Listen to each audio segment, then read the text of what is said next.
কারা কারা পুরী গিয়েছেন দেখি একটু। পুরী লজ্জা পান, আমি তো 2 হাত তুলে দিয়েছি। হ্যাঁ অনেকে গিয়েছেন, বাহ দেখে বড় ভালো লাগছে। নাম দেখি এবারে হাত তুলুন কারা কারা পুরীতে গিয়ে ভেটকি মাছের চপ খেয়েছে। বাহ, মায়েরা ভাবছে হাত না তুললে ভাববে বিশ্বাস করে নিয়েছে, আমরা কেউ খাইনি। আমি অবাক হয়ে যাই, মানুষের দুপুরবেলা জগন্নাথের প্রসাদ পায় আর রাত্রিবেলা সমুদ্রের ধারে দাঁড়িয়ে ক্যাকড়া ভাজা কিনে খায়। বাঙালির বোধ নেই যে কোনো তীর্থস্থানে গিয়ে আমিষ খেতে নেই, তাহলে তীর্থস্থানের মহিমা নষ্ট হয়ে যায়। কোন তীর্থস্থানে গিয়ে পুরী, নবদ্বীপ, বৃন্দাবন, গয়া, কাশী, মথুরা, কেদারনাথ, বদ্রীনাথ, অমরনাথ কোথাও গিয়ে আমিষ খাবেন না, এতে তীর্থস্থানের মহিমা লঙ্ঘিত হয়, পুণ্য ফল নষ্ট হয়ে যায়। এই যুগের জীবের শান্তির বড় অভাব, একটু শান্তির ঠিকানা কি বলে দেওয়া যায়? দেখবেন আগেকার দিনের বয়োজ্যেষ্ঠ মানুষেরা বলতেন সুখ স্বপনে আর শান্তি শ্মশানে। কিন্তু মহাপ্রভু আমাদেরকে শান্তির ঠিকানা দিয়েছেন। কি ঠিকানা মনে রাখবেন? মানুষ পয়সা দিয়ে অনেক বড় একটা বাড়ি তৈরি করতে পারে, কিন্তু শান্তি কোনোদিন কিনতে পারবে না। পয়সা দিয়ে বাজার থেকে অনেক দামি বই কিনে আনা যায়, কিন্তু পয়সা দিয়ে কোনোদিনও বিদ্যা কিনতে পাওয়া যায় না। পয়সা দিয়ে বাজার থেকে অনেক দামি একটা পালঙ্ক কিনে আনা যায়, কিন্তু ঘুম কোনোদিন কিনতে পাওয়া যায় না। পয়সা দিয়ে বাজার থেকে অনেক ভালো ভালো সোনার গয়না কিনে আনা যায়, কিন্তু দৈহিক সৌন্দর্য কোনোদিন কিনতে পাওয়া যায় না। আর পয়সা দিয়ে বাজার থেকে হিরে মণিক মানিক্য কিনে আনা যায়, পয়সা দিয়ে কোনোদিনও মায়ের ভালোবাসা কিনে আনা যায় না। আর পয়সা দিয়ে ভালো ভালো পোশাক পরে ভালো মানুষ সাজার অভিনয় করা যায়, কোনোদিনও মনুষ্যত্ব কিনে নেওয়া যায় না, ওটা অর্জন করে নিতে হবে। একটা বেড়ালের পেট থেকে যে শিশুটা জন্ম হয়েছে, ওটা জন্মানোর পরে বেড়াল হয়েই জন্ম নিয়েছে, ওকে আলাদা করে বেড়াল হতে হবে না। একটা বাঘের পেট থেকে যে জন্ম হয়েছে, ওটা জন্মানোর পরে বাঘ হয়েই জন্ম নিয়েছে। কিন্তু মানুষের পেট থেকে যে শিশুটা জন্ম নিয়েছে, ও মানুষ হয়ে জন্মায়নি, ওকে মানুষ হতে হবে। কেন? স্কুলে কলেজে গিয়ে যখন মাস্টারমশাইদের পায়ে হাত দিয়ে ছাত্ররা প্রণাম করত, মাস্টারমশাইরা মাথায় হাত দিয়ে আশীর্বাদ করতো, বাবা মানুষ হও। কেন? যে আপনাকে প্রণাম করছে ওকে বানর নাকি মানুষ হতে বলছেন? বলছে না, ওকে মানুষ হতে বলিনি, ওর মনুষ্যত্বের যাতে বিকাশ হয় আমি সেই আশীর্বাদটা ওকে করছি। বৈষ্ণব মহাজন লিখছেন মধুর বৃন্দা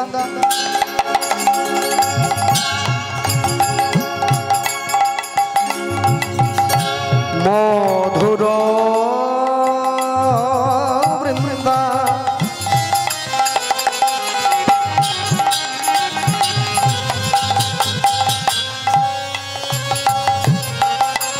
ও ভাই দেখো বিপিন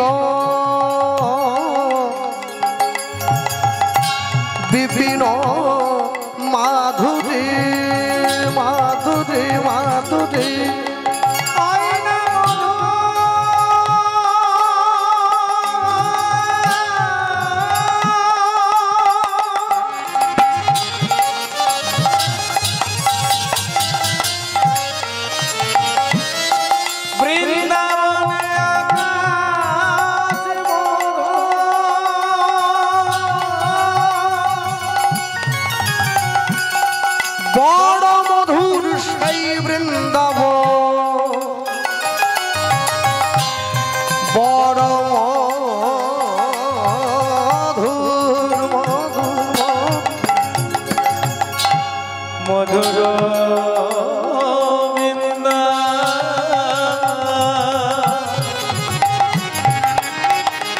দেখো ভাই বিপিন মাধুরী মাধুরী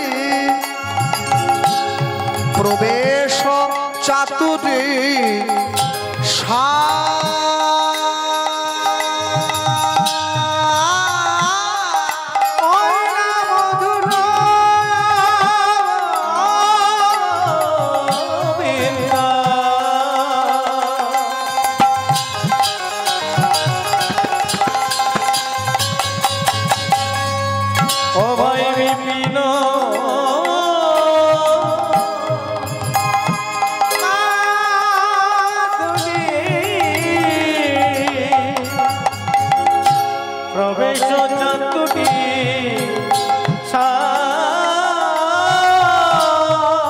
দেখো ভাই বরজ যুবতী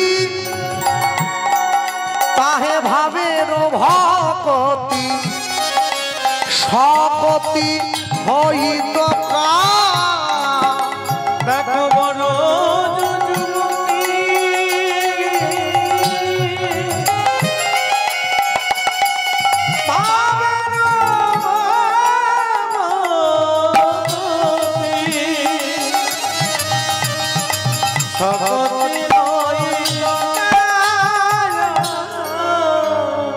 মধুর বৃন্দা বিভিন্ন মাধুরী প্রবেশ চাতুরী সার বরজ যুবতী ভাবেরও ভকতি সকতি হইত কার।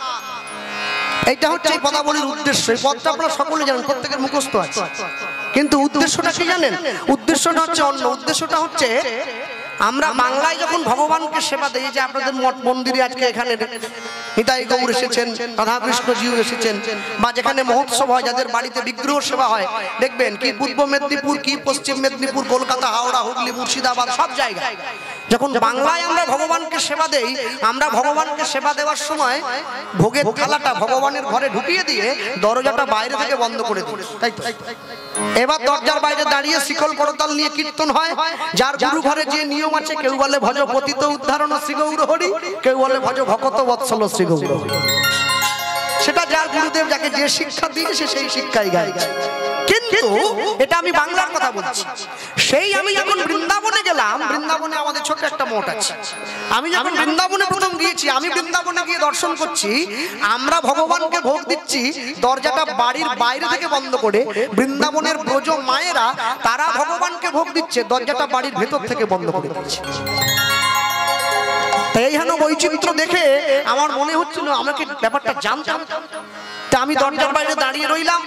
প্রায় আধ ঘন্টা পরে সেই মা যখন ভোগ দিয়ে বাইরে বেরিয়ে এসছে, আমি সেই মাকে বলছি, মা একটা কথা জানার জন্য দাঁড়িয়ে যাচ্ছি। কি কথা? ভেতরে এসো। ঘরে ঢুকলাম, বসো। বসলাম। কি কথা? আমি বলছিলাম কি, আমি মেদিনীপুর থেকে এসেছি। হ্যাঁ বলো। তা আমি বলছিলাম, আমরা বাংলায় যখন ভগবানকে সেবা দেই, আমরা ভোগের থালাটা ভগবানের ঘরে ঢুকিয়ে দিয়ে দরজাটা বাড়ির বাইরে থেকে বন্ধ করে দেই, কিন্তু আপনি যখন ভগবানকে সেবা দিচ্ছেন, আপনি কেন ভোগের থালাটা নিয়ে মন্দিরে ঢুকে গেলেন, ভেতর থেকে কেন বন্ধ করলেন? বলছে, দেখো এটা বলা উচিত নয়, আপন ভজন কথা না কহিবে যথাযথ, এটা বলা ঠিক হবে না, কিন্তু তুমি যখন জানতে চেয়েছো বাবা, আমি বলবো। তবে উত্তরটা আমি দেব না, উত্তরটা তুমি নিজেই দিয়ে নেবে। সে কি? আমি যদি জানবো তাহলে আপনাকে বলবো কেন? বলছে, মনে করো তুমি যখন ছোটবেলায় স্কুলে পড়াশোনা করতে, তখন বিকেলবেলা স্কুল থেকে বাড়ি ফিরে আসতে, রাস্তার মোড় থেকে তোমার মাকে চিৎকার করে ডাকতে, মা বড্ড খিদে পেয়েছে, মা বড্ড খিদে পেয়েছে। তা তোমার মা যখন তোমাকে খেতে দিত, অন্ন ব্যঞ্জন শাক শুকুতা যখন তোমার সামনে সাজিয়ে দিত, তোমার মা কি খাবারের থালাটা তোমাকে দিয়ে তোমার কাকিমার সঙ্গে গল্প করতে চলে যেত? না তো। তোমার মা কি করতো? আমার মা আমার কাছে বসে থাকতো। কেন থাকতো? আরে ছেলের কখন কি লাগবে দিতে হবে, ওই জন্য কাছে বসে আছে। তাহলে তুমি যে গোবিন্দের ঘরে ভোগের থালাটা ঢুকিয়ে দিয়ে দরজার বাইরে দাঁড়িয়ে কীর্তন গাইছো, মনে করো আমার গোবিন্দের আরেকটু কুমড়োর তরকারি চাই, কাকে বলবে? তুমি তো ভাই ভাই ভগবান কি দরজা খুলে বাইরে বেরিয়ে আসবে? তাহলে তোমরা কি কীর্তন গাও না? বলে, আমরা জানলে তো গাইবো, কীর্তন তো জানি না। সে কি? ভগবানের সেবা দিচ্ছ, মন্ত্র জানো না? বলছে না। তাহলে কি করে সেবা দাও? বলে, ওটাই তো তফাৎ। তোমরা বাংলার মানুষ, তোমরা ভগবানকে ভালোবাসো ভগবান বলে, আমরা ব্রজের মানুষ, আমরা ভগবানকে ভালোবাসি ঘরের ছেলে বলে। ছেলেকে মা খাওয়াবে, এর জন্য মন্ত্র কেন? তার মানে বলে, হ্যাঁ রান্না করলাম, ভোগ রাগ হওয়ার পরে থালাটা নিয়ে তার কাছে বসবো, খাওয়াবো, মুখ মোছাবো, মুখ ধোয়াবো, বিছানা পেতে দিয়েছি, ঘুম পাড়াবো। আর শোনো, কাছে একটা ছোট্ট লাঠিও রেখেছি, না যদি ঘুমো ছেলেটাকে ভয়ও দেখাবো। কি বলছো মা?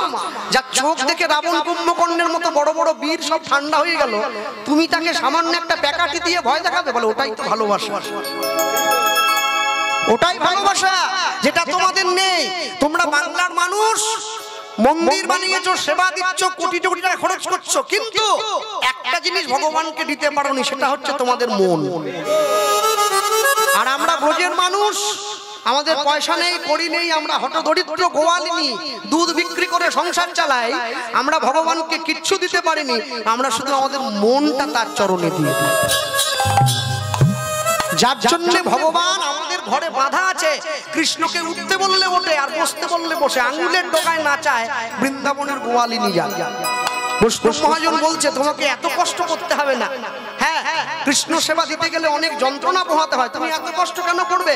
তুমি সারাদিন তোমার নিজের কর্ম করবে, নিজের যত কাজ সব কাজ সমাপন করার পরে দিনের শেষে ঘরের কোনায় বসে তুমি একটিবার এই কাজটা করে নিও। এইবারে উদ্দেশ্য লিখছেন, কি কি লিখলেন? গাও পুন পুন শ্রী গৌরাঙ্গের গুণ,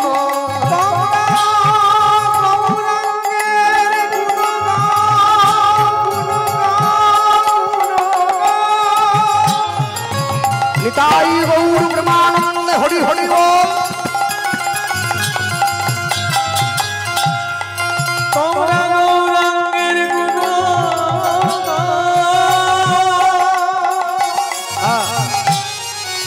গৌরাঙ্গের গুণ গাও ভাই,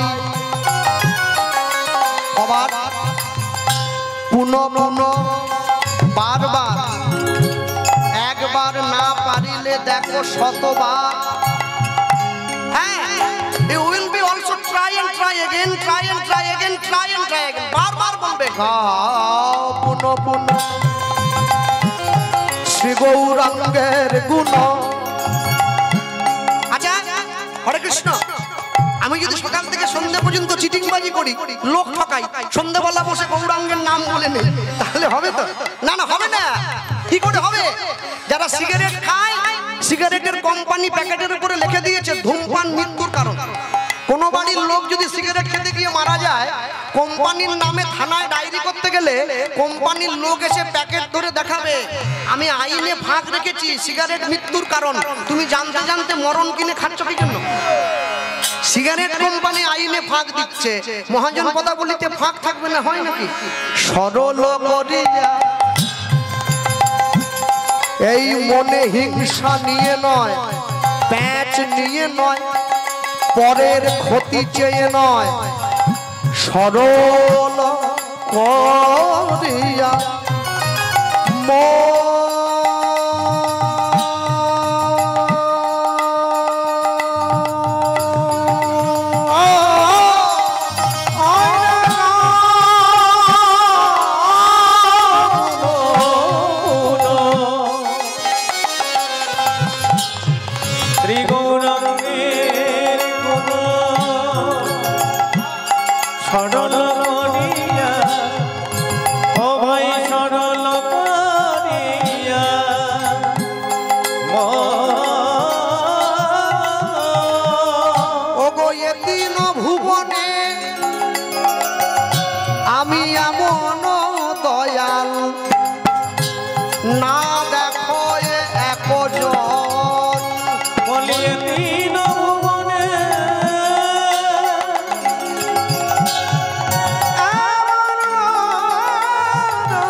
কৃষ্ণ প্রেম দিল, যেজন চপল গোপালকে হরিনাম দিল, জীবের হাতে ধরিল আর পায়ে পড়িল। দেখো জাতের বিচার করেনি সেদিন, দেখো ধনী গরিব মানেনি সেদিন। হরি হরি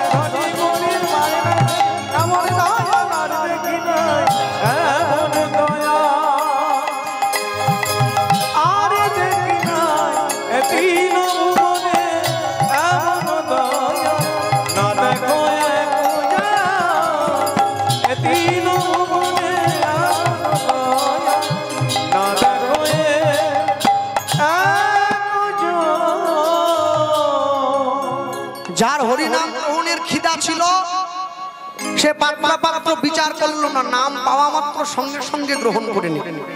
মানে মোট কথা যার পেটে খিদা ছিল সে বসার সঙ্গে সঙ্গে খেতে আরম্ভ করলো। একবারও বললো না পটলে নুন নাই আর ডালে তেল নাই। আর যার পেটে খিদা নেই সে সঙ্গে সঙ্গে বিচার করতে বসে বললো দু আলু ভাজাটা কেমন ঝাল ঝাল হয়ে গেছে। যার কীর্তন শোনার ইচ্ছে ছিল সে 50 কিলোমিটার দূর থেকে মোটরসাইকেল চালিয়ে চলে এলো। যার কীর্তন শোনার ইচ্ছে ছিল না সে বাড়ির পাশে বসে জানলা দরজা বন্ধ করে স্টার জলসায় অনুরাগের ছোঁয়া চালিয়ে দিল। ব্যাপারটা এক, এও ঘরে বসে আছে সেও দূর থেকে ছুটে এসেছে। আশ্চর্য কি জানেন, দুজনের গুণাবলীর অভাব হয়েছে।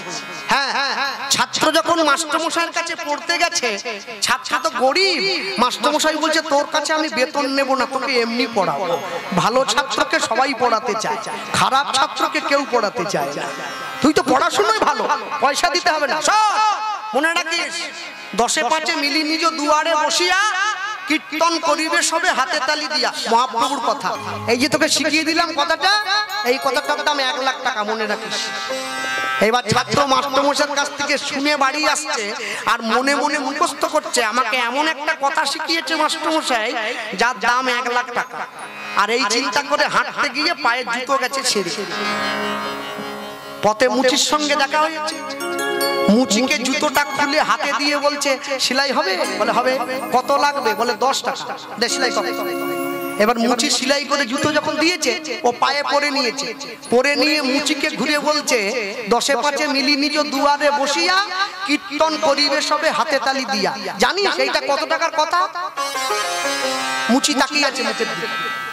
ওরে 1 লাখ টাকার কথা রে, নে 10 টাকা কেটে নিয়ে বাকিটা ফেরত দে। মুচি বলছে তোমারও কথা শুনে আমার কি হবে? তুমি আমাকে 10 টাকা দাও, বাড়িতে চাল ডাল কিনে নিয়ে যাবো, বউ বাচ্চা না খেয়ে বসে আছে। বলে 10 টাকা তো কম রে, 1 লাখ টাকার কথা বলে দিয়েছি। বলে কথায় কি পেট ভরে?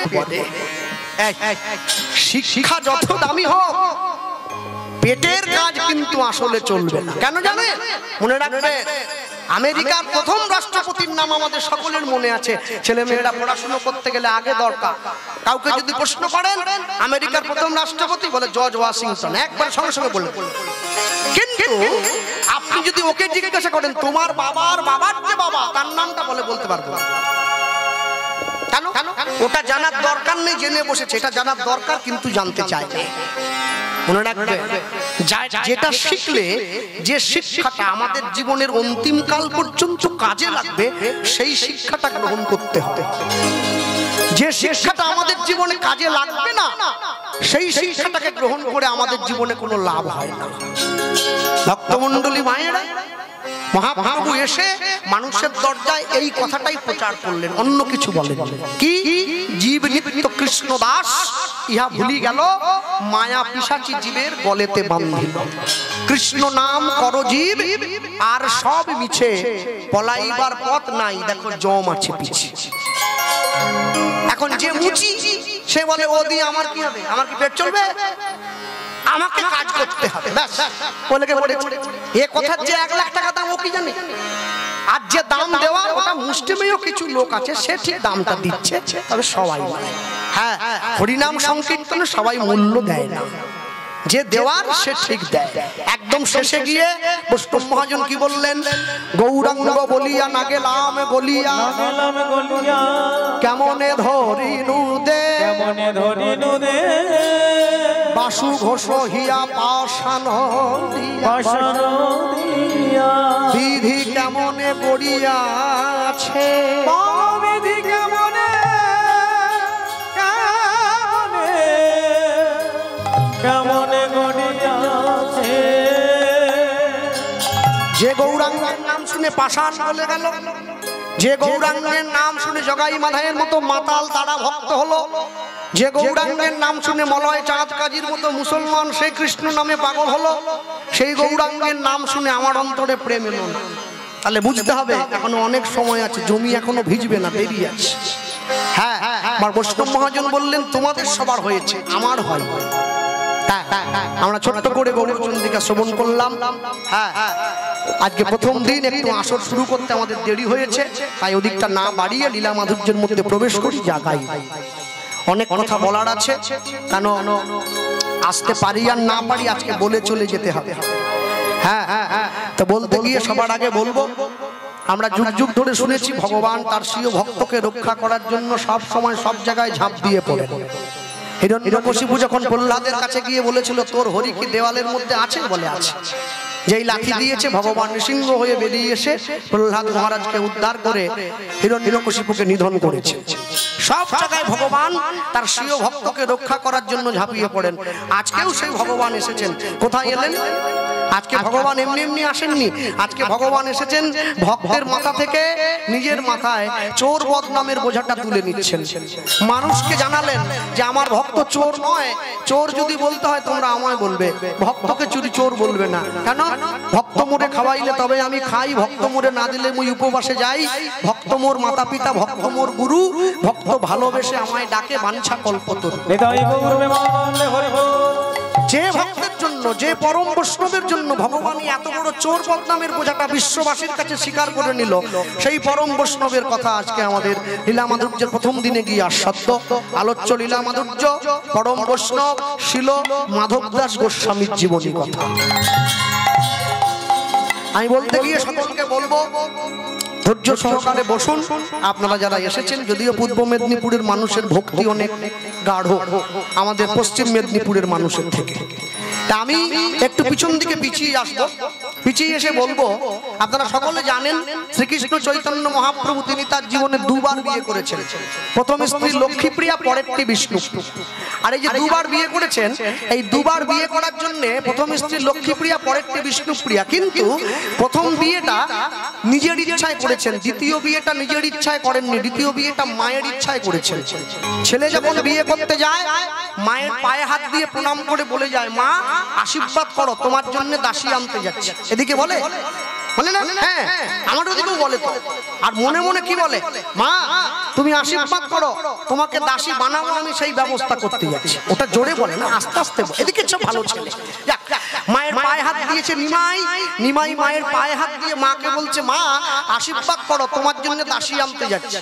যেই মহাপ্রভু মায়ের পায়ে হাত দিল, সচিমা সঙ্গে সঙ্গে নিমাইয়ের মাথায় হাত দিয়েছে, বাবা সুখী হও।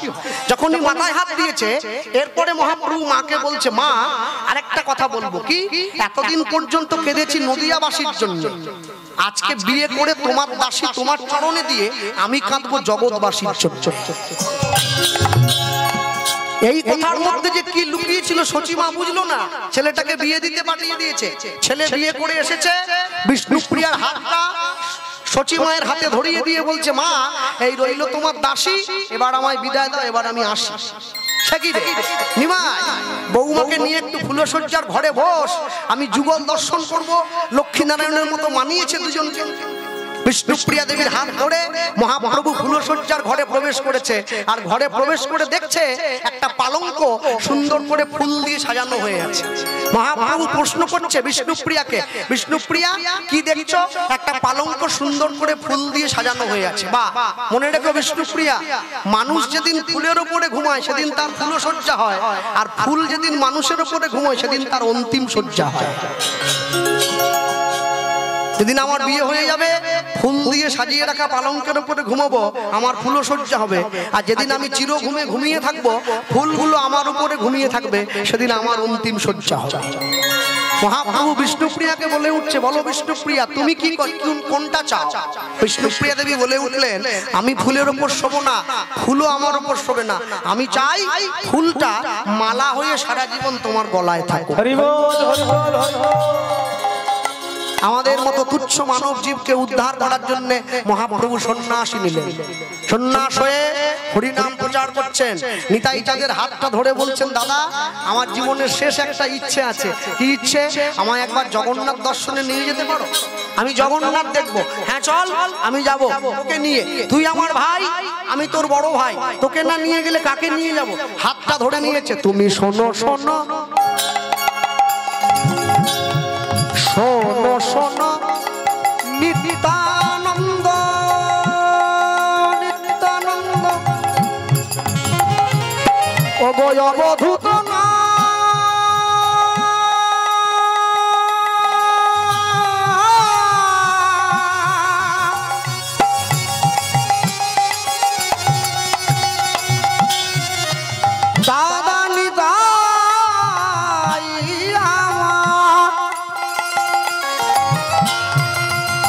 দাদা নিতাই আমার,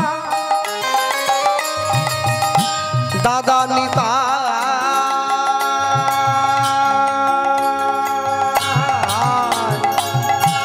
শোনো শোনো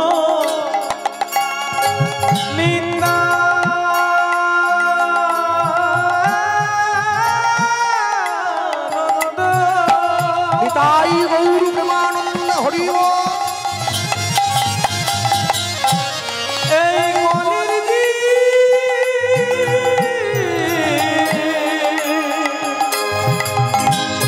সবাই জন্ম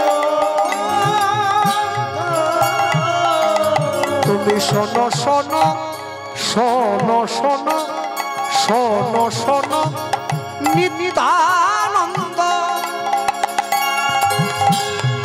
এই কলির জীব, এই কলির জীব সব জন্ম অন্ধ।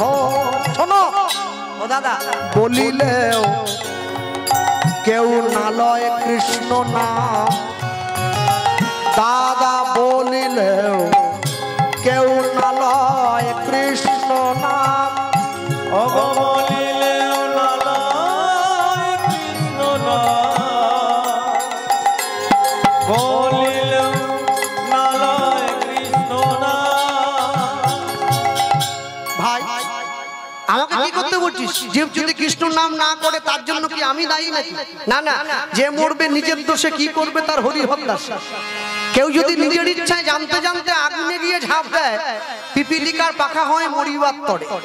হ্যাঁ জানেন, আমি কদিন আগে ইউটিউবের মাধ্যমে শুনছিলাম, আমি যদিও খুব একটা ইউটিউব শুনি না, তবে সময় পাই না, শুনছিলাম জনৈকে একজন কীর্তনীয়া, তিনি আসরে বলছেন ইউটিউবের মাধ্যমে, ভগবান যখন আমাদের জন্ম দিয়েছে তখন কি আমাদের তুলসী মালা সঙ্গে দিয়ে জন্ম দিয়েছিল? আর কিছু শ্রোতা আছে বুঝলেন, শ্রোতা, আমি এদের ভক্ত বলি না, শ্রোতা বলি, এরা কি বলছে? না না দেয়নি দেয়নি দেয়নি, সাপোর্ট পেয়েছে। আর যেই সাপোর্ট পেয়েছে সঙ্গে সঙ্গে ঘুরে বলছে তাহলে তুলসী মালা দিয়ে যদি জন্ম দেয়নি তাহলে মালা করার দরকার নেই, কেউ মালা করবে না, খুলে দাও সব। তা আমি তখন মনে মনে চিন্তা করছি, যদি আমি ওই আসরে থাকতাম, কোথায় কীর্তনটা হচ্ছে আমি তো জানি না, যদি আমি থাকতাম ওই কীর্তনীয়া বাবুকে উঠে প্রশ্ন করতাম যে স্যার, ভগবান যেমন আমাদেরকে মালা দিয়ে জন্ম দেয়নি, ভগবান কিন্তু আমাদেরকে জামা কাপড় দিয়েও জন্ম দেয়নি, পরার কি খুব একটা দরকার আছে? না বললেই তো হতো, এসেছিলাম এমনি চলে যাবো এমনি, তা মাঝখানে পোশাক পরার দরকার কি?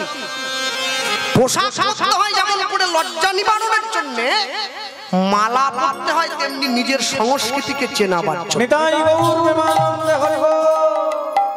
একটা 10 বছরের মুসলমান বাড়ির ছেলে প্রতি শুক্রবার করে মসজিদে যায়, নামাজ পড়ে, লুঙ্গি পরে, পাঞ্জাবি পরে, মাথায় টুপি দেয়। হিন্দু বাড়িতে একটা 80 বছরের বয়স্ক ঠাকুমা তুলসীর মালা গলায় দেয় না। কেন? মানুষ যদি তুলসী মালার গুরুত্ব না বোঝে সে গলায় দেবে কি করে? আমি আজকে প্রচার করে গেলাম, জানি না মাইকের মাধ্যমে কতদূর পর্যন্ত আমার এই কণ্ঠস্বর যাচ্ছে, তুলসীর মালা প্রত্যেকে পড়বেন, যে আমিষ খায় সেও পড়বে, যে নিরামিষ খায় সেও পড়বে, মালা পড়তে কোনো দ্বিধা নেই। তবে মনে রাখবেন, যে আমিষ খায় সে মালাটা আমাদের মতো করে কণ্ঠের সঙ্গে লাগিয়ে পড়তে পারবে না, সে মালাটা কণ্ঠের থেকে নামিয়ে পড়বে। আর যে নিরামিষ সেবা করে সে কণ্ঠের সঙ্গে লাগিয়ে পড়বে। আপনারা বলতে পারেন ভাই, যে আমিষ খায় সে মালা পড়বে কেন? সে মালা পড়বে কেন জানেন? লাইনে না দাঁড়ালে ডাক পাবে কি করে? আগে লাইনে দাঁড়াও, তারপরে ডাক পাবে। তুমি যদি লাইনেই না দাঁড়াও ডাক পাবে কি করে? দস্যু রত্নাকর যদি মরা মরা বলতে বলতে রাম বলতে পারে, তার চরণ পেয়ে যেতে পারে, তা তুমি কেন পাবে না? তুমি তো তার মতো অন্যায় করো না। আর যদি তোমার মনে ভয় থাকে যে আমি রত্নাকরের থেকেও বড় অন্যায় করেছি, তাহলে বলবো মালার থেকে তুমি দূরে থাকো, তাহলে করার দরকার। কিন্তু তোমার যদি মনে হয় তুমি এখনো তার চরণ পেতে পারো, তোমার সেই সৌভাগ্য সুকৃতি আছে, তবে তুমি নিশ্চয়ই মালা পরবে। সকাল থেকে সন্ধ্যে পর্যন্ত পর্যন্ত কলিযুগের সামাজিক জীবের একটাই কর্তব্য, শুধু আমার বলে চিৎকার করা। আমার গুরু বাড়ি হচ্ছে নবদ্বীপ, বলদেব মন্দির। আর গুরুদেব প্রভুপাদ ছিল কিশোর কৃষ্ণ গোস্বামী। তিনি আমায় বলতেন, জানিস কৃষ্ণ, একটা কাগজ আর কলম নিয়ে বসবি, ওখানে লিখবি যে আমার বলে কি আছে। গুরুদেব একটা কি বলছেন, এক দিস্তা নিলেও শেষ হয়ে যাবে। বাড়ি আমার, ছেলে আমার, মেয়ে আমার, গাড়ি আমার, টাকা আমার, পয়সা আমার। 10 মিনিটের জন্য হেরিয়া বাজকুল বাসে উঠে বাসের সিটে রুমাল রেখে দিয়ে বলে সিট আমার। আরে সিট কি তোমার? তো কোম্পানি বলে না, আমি রুমাল রাখলাম যে। আমাদের লিস্ট শেষ হবে না, শেষে গিয়ে গুরুদেব বলছে এবারে লেখ, সব যদি আমার তবে আমি কার। যেদিন এই সংসারে তুমি দিতে পারবে না, সেদিন তুমি দেখবে চোখের সামনে সব অন্ধকার। যাবৎ বিত্ত পার্জন শক্ত তাবন নিজ পরিবার দত্ত কদন হচ্ছে জরয়া জর্চর দেহে বার্তাং কৌপিনা পৃচ্ছতি গেহে। যতদিন তুমি অর্থ উপার্জন করতে পারবে, সংসার সময় ভালোবাসবে।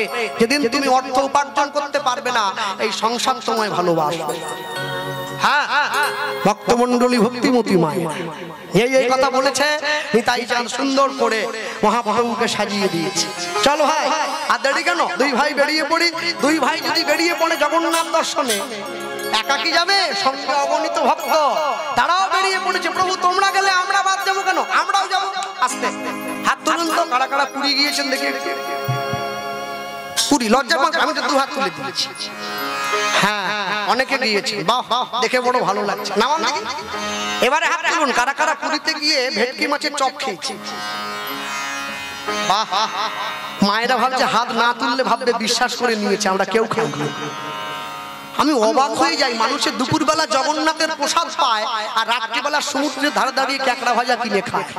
বাঙালির বোধ নেই যে কোনো তীর্থস্থানে গিয়ে আমিষ খেতে নেই, তাহলে তীর্থস্থানের মহিমা নষ্ট হয়ে যায়। কোন তীর্থস্থানে গিয়ে পুরী, নবদ্বীপ, বৃন্দাবন, গয়া, কাশী, মথুরা, কেদারনাথ, বদ্রীনাথ, অমরনাথ কোথাও গিয়ে আমিষ খাবেন না। এতে তীর্থস্থানের মহিমা লঙ্ঘিত হয়, পুণ্য ফল নষ্ট হয়ে যায়। ভক্তমণ্ডলী মায়েরা, দুই ভাই দাঁড়িয়ে পড়েছে আর সুন্দর করে সেজে চলে যাচ্ছে কোথায়? জগন্নাথ দর্শনের জন্য। সঙ্গে অগণিত ভক্ত, তারাও যাচ্ছে। বলতে বলতে যাচ্ছে, কি বলছে গো? ওই তাকিয়ে দেখো, কি মোদের গৌর এলো রে। ওই যে সেই সোনার নদিয়ায়, এতদিন পর্যন্ত নদিয়া শুধু নদিয়া ছিল, গৌরের জন্ম তো সোনা হয়ে গেছে।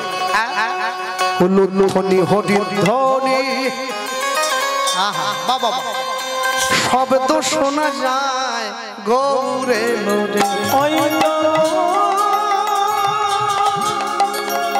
একটু হাত তোলা যাবে কি? যাবে? বাহ বাহ, তালি দেওয়া যাবে জোরে জোরে করে। ভক্ত কম তো কি হয়েছে, আমরা কমই আনন্দ করে নেব। ওই তো গৌরে লোরে। কোথায় ক্যামেরা ভাই, কোথায়? ঘোরা ঘোরা, শুধু আমার ঘোরা আছে তো? হ্যাঁ, আমার দিকে তুললে হবে না। তুলেছেন তো? আর যারা পিছন দিকে বসে আছে তারাও একটু তুলুন। বাবা বাবা, ওই তো গৌরে লোরে সোনার নদিয়া। দেখো উলুধ্বনি হরিধ্বনি শব্দ শোনা যায় গৌরে লোরে। হরি হরি বল, হরি হরি বল।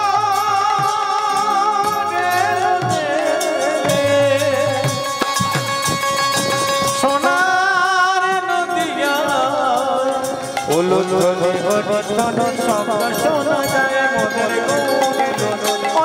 গৌরে লোরে সোনার নদিয়া। উলুধ্বনি হরিধ্বনি শব্দ শোনা যায় মোদের গৌরে লোরে। গৌরে লোরে সঙ্গে নিতাই এলো রে। গৌরে লোরে সঙ্গে নিতাই এলো রে। গৌরে লোরে সঙ্গে নিতাই এলো রে। গৌরে লোরে সঙ্গে নিতাই এলো রে। ওই তো গৌরে লোরে সোনার নদিয়া। উলুধ্বনি হরিধ্বনি শব্দ শোনা।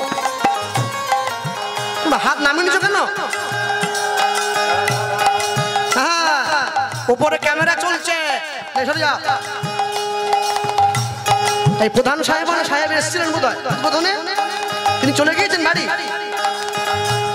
আমি কমিটির বাবুদেরকে বলবো লক্ষ্য রাখুন তো, যে মায়েরা হাত না তুলছে এটা কেউ যেন লক্ষ্মীর ভান্ডারের টাকা না পায়। টাকার বেলা সব হাত বেরিয়ে ভালো করে তোলো, সরকার টাকা দিচ্ছে এত করে। কে কে তোরা নাম নিবি রে ছুটে ছুটে আয়, তোরা নাম নিবি রে ছুটে ছুটে আয়। ওই তো কে কে তোরা নাম নিবি রে ছুটে ছুটে আয়।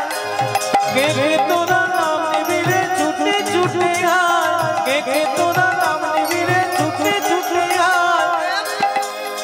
প্রেম জীবের লাগি নিতাই গৌর আপনে বিলায়, প্রেমের লাগি নিতাই গৌর আপনে বিলায়। প্রেম কুল ভাঙিয়া ঢেউ আসিয়া লাগলো গোড়ার পায়, লাগলো গোড়ার পায়। প্রেম কলসে কলসে ঢালে তবু না ফুরায়। কলসে কলসে ঢালে তবু না ফুরায়। ওই তো গৌরে লরে সোনার নদী, হরি ধ্বনি শব্দ শোনা যায়। গৌরে হরি হরি বল, হরি হরি বল। সোনার নদী গায়, ওলো ঘরে ঘরে ধ্বনি শব্দ শোনা যায়। মনের গৌরে লরে, ওই গৌরে লরে। সোনার নদী গায়, ওলো ঘরে ঘরে ধ্বনি শব্দ শোনা যায়। মনের গৌরে লরে, ওই গৌরে লরে। সোনার নদী গায়, ওলো ঘরে ঘরে ধ্বনি শব্দ শোনা যায়। মনের গৌরে লরে, ওই তো গৌরে লরে। সোনার নদী গায়, ওলো ঘরে ঘরে ধ্বনি শব্দ শোনা যায়। গৌরে লরে। আরে বলো ভাই শ্রীকৃষ্ণ চৈতন্য মহাপ্রভু কি, পরম দয়াল নিতাই চাঁদ কি, কলিযুগ পতিত পাবন অবতার কি। ঘুম পাচ্ছে কি, এই ঘুম পেলে জয় বলছে, সাবধান খবরদার বলনি। ঘুম পেলে জয় কি, ঘুম পেলে বড় ভয়, একদম বলবেনি। সব সময়ের জন্য জেগে থাকবে, ভালো করে বলে নেবে। গৌরে লরে সোনার নদী যায়, উলুধ্বনি হরি ধ্বনি শব্দ শোনা যায়। গৌরে লরে হরি হরি বল। সোনার নদী গায়, ওলো ঘরে ঘরে ধ্বনি শব্দ শোনা যায়। মনের গৌরে লরে, ওই গৌরে লরে। সোনার নদী গায়, ওলো ঘরে ঘরে ধ্বনি শব্দ শোনা যায়। মনের গৌরে লরে, ওই গৌরে লরে। সোনার নদী গায়, ওলো ঘরে ঘরে ধ্বনি শব্দ শোনা যায়। গৌরে লরে। দয়াল নিতাই আমার।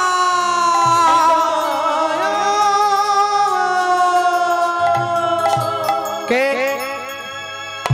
হঠাৎ করে পিছন থেকে যেন একটা উদাত্ত কণ্ঠে নিতাই বলে ডাক ভেসে এলো। কে আমার নাম ধরে চিৎকার করে পিছন থেকে ডেকে উঠলে, কে তুমি? নিতাই গৌর পিছন ছেড়ে তাকিয়ে দেখছে এক গাছের তলায় এক বয়স্ক মা বসে আছে, বৃদ্ধা মা। হাত বাড়িয়ে কাঁপা কাঁপা কণ্ঠস্বর নিয়ে, রুগ্ন জরাজীর্ণ দেহ নিয়ে নিতাই গৌরকে হাত বাড়িয়ে ডাকছে, নিতাই গৌর আমি আমি। নিতাই গৌর ছুটে গিয়ে মায়ের কাছে দাঁড়িয়ে পড়েছে। মা কে তুমি? হাত হাত ধরে নিয়েছে। নিতাই গৌর কাছে আয় বাবা। যখনই কাছে গিয়ে বসেছে, কে তুমি মা? তোরা আমাকে চিনবি না, আমি তোদের নাম শুনেছি। হ্যাঁ রে, তোরা দুজনে কি সোনার বাংলার মানুষ? হ্যাঁ মা, আমরা দুই ভাই। একই মায়ের পেটের দু ভাই বুঝি? না না, একই মায়ের পেটের দুই ভাই হলে তো প্রত্যেক দিন সকালবেলা সম্পত্তির জন্য কোদাল নিয়ে মারামারি করত। একই মায়ের পেটের ভাই না, তাহলে কারা? নিতাই চাঁদ বলছে, দেখো মা, আমি হচ্ছে নিতাই, আমি গৌরের থেকে 12 বছরের বড়। আমার জন্ম হচ্ছে বীরভূম তারাপীঠ থেকে 11 কিলোমিটার দূরে, জায়গাটার নাম হচ্ছে একচক্রা। আমার বাবার নাম মুকুন্দ বন্দ্যোপাধ্যায়, কেউ বলে হাড়াই পণ্ডিত, কেউ বলে হাড়াই ওঝা। মায়ের নাম পদ্মাবতী। আর এই হচ্ছে আমার ছোট ভাই, এর নাম গৌর। এর জন্ম হচ্ছে নবদ্বীপের অন্তদ্বীপ নামে একটা জায়গায়। এর বাবার নাম জগন্নাথ মিশ্র, মায়ের নাম সচিরানী মিশ্র। তাদের ছেলে পণ্ডিত নিমাই মিশ্র। সে কি ভাই নোস যদি, তাহলে তোরা কি করে এত মিল তোদের মধ্যে? ভগবান জীবনে দুবার হাসে, কখন জানেন? যখন নার্সিংহোমের বিছানায় রুগী শুয়ে থাকে আর ডাক্তার গিয়ে রুগীর সামনে দাঁড়িয়ে বলে তোমার কোনো চিন্তা নাই, আমি যখন আছি তুমি বাঁচবে। ভগবান হাসে ডাক্তারের দিকে তাকিয়ে, বলে হ্যাঁ গো ডাক্তার, তুমি যে রুগীকে বাঁচার গ্যারেন্টি দিচ্ছ, তুমি নিজে কতক্ষণ বাঁচবে সে গ্যারেন্টি কে দেবে? কখন? যখন দুই ভাই ফিতা ফেলে জায়গা ভাগ করে, বলে তোর 5 কাঠা আমার 5 কাঠা। ভগবান হাসছে, বলে কার জায়গা ভাগ করছে কারা? পরের জায়গা, পরের জমি ঘর বানাইয়া রই, আমি তো সেই ঘরের মালিক নই। নিতাই গৌর মাকে বলছে, মা আমরা রাম আর লক্ষ্মণ দুটো ভাই, আমরা কৃষ্ণ আর বলরাম দুটো ভাই, আমরা এই কলিতে গৌর আর নিতাই। যেই পরিচয়টা দিয়েছে মায়ের চোখে জল এসে গিয়েছে। এ কি মা কাঁদছো কেন? কেন কাঁদছি জানিস? তোদের মতো যদি এত সুন্দর দুটো চাঁদের মতো সন্তান আমার থাকতো না, তাদের মুখে মা ডাক শুনে আমি আমার নারী জনমটা একটু ধন্য করে নিতাম। এই জগতে যত মা আছে, যারা বসে আছে, যারা বাড়িতে বসে শুনছে, যারা ইউটিউবের মাধ্যমে শুনছেন, সব মায়েরা চায় আমার ছেলেটার জগৎ জোড়া নাম হোক, আমার ছেলে 10-এর 1 হোক। কিন্তু চাইলেই তো সব হয় না। যারা ধানের চাষ করেন, চাষি যখন ধানের জমিতে গিয়ে ধানের গাছটা লাগায়, ধানের বীজটা ছড়ায়, তার আগে জমিটাকে তৈরি করে নিতে হয়, তারপরে বীজটা লাগাতে হয়। শুকনো জমিতে বীজ লাগিয়ে দিলে কোনোদিন ধান ফলে না।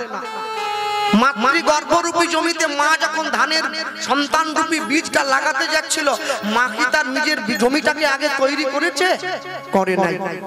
সন্তান যখন গ্রহণ করতে স্বামীর কাছে গিয়েছিলেন, স্নান করেছেন, নতুন বস্ত্র পরেছেন, গুরু দীক্ষা নিয়েছেন, গোবিন্দ চরণে মহাপ্রভু চরণে নয়নের জল দিয়েছেন, ভগবানকে জানিয়েছিলেন প্রভু আমি সৃষ্টি করতে যাচ্ছি যেন কৃষ্ণ ভক্ত সন্তান হয়? চাইনি।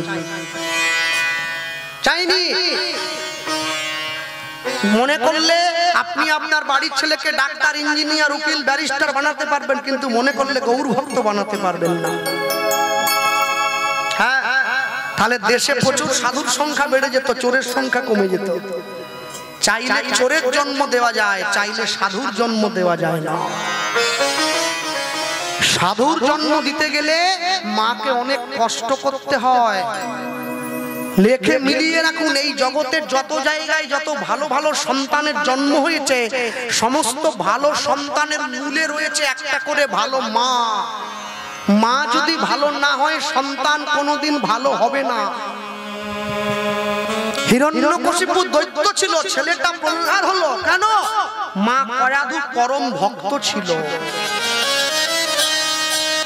রাবণের বাবা ছিল বিশ্বশ্রবা মুনি, কিন্তু তাদের ছেলে রাবণ হলো কেন? মা নিকষা বড্ড খারাপ ছিল, রাক্ষসী ছিল, তাই ছেলেটা রাবণ হয়েছে। কৌশল্যার মতো মা পেয়েছিল বলে ছেলেটা রামচন্দ্র হলো। দেবকীর মতো মা ছিল বলে ছেলেটা কৃষ্ণ হয়েছে। শচী মায়ের মতো মা পেয়েছিল বলে ছেলেটা মহাপ্রভু হলো। এগুলো যুব সমাজের ছেলে মেয়েরা মানবে না, কারণ ওরা শাস্ত্র মানে না। তো তাকিয়ে দেখুন, প্রভাবতী দেবীর মতো মা পেয়েছে বলে ছেলেটা সুভাষ চন্দ্র বসু হলো। সারদা দেবীর মতো মা ছিল বলে ছেলেটা বিশ্বকবি রবীন্দ্রনাথ হলো। ভগবতী দেবীর মতো মা ছিল বলে ছেলেটা বিদ্যাসাগর হলো। এই পৃথিবীতে যত জায়গায় যত ভালো সন্তান দেখবেন, সমস্ত ভালো সন্তানের মূলে ভালো মা আছে। মায়ের শিক্ষা আগে হলে শিশু শেখে মায়ের কোলে। আপনি যদি সব সময় মাথায় কাপড়ের আঁচলটা দিয়ে থাকেন, আপনার মেয়ে যদি ছোট থেকে জ্ঞান পড়ার পর থেকে দেখে আমার মা মাথায় কাপড়ের আঁচলটা দিয়েছে, আপনার মেয়ে বড় হলে ওকে শেখানোর দরকার নেই যে কাপড়ের আঁচলটা মাথায় দিয়ে সম্ভ্রম রক্ষা করতে হয়। ও নিজের থেকেই দেবে, ও দেখে শিখেছে।